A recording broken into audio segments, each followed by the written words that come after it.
চালের তৈরি পায়েস তো আমরা অনেক খেয়েছি, আজকে না হয় একটু ভিন্নভাবে ট্রাই করা যাক। নিয়ে নিচ্ছি 2 মুঠ পরিমাণে সাবুদানা। এগুলোকে আমি পরিষ্কার ঠান্ডা পানি দিয়ে ধুয়ে নেব। ধুয়ে নেওয়া হয়ে গেলে সাবুদানাগুলোকে আমি 5 মিনিটের জন্য পানিতে ভিজে রেখে দেব। ধুয়ে রাখা সাবুদানাগুলো আমি 3 মিনিট পরিমাণ সময় সিদ্ধ করে নেব। সাবুদানাগুলোর স্বচ্ছ কালার চলে আসলে আমি এগুলোকে একটি ঠান্ডা পানিতে ঢেলে নেব।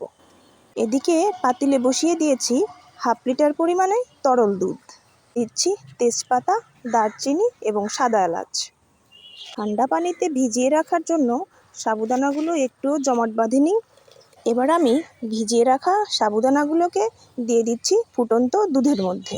ঠান্ডা পানিতে ভিজিয়ে না রাখলে সাবুদানাগুলো অনেক সময় জমাট বেঁধে যায়, তাই চেষ্টা করবেন সাবুদানাগুলোকে পানিতে ভিজিয়ে রাখার জন্য।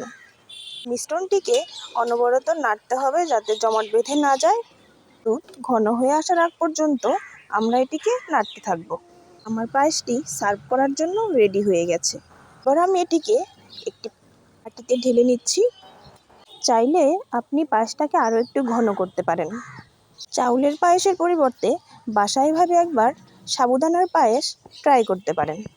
ধন্যবাদ সবাইকে।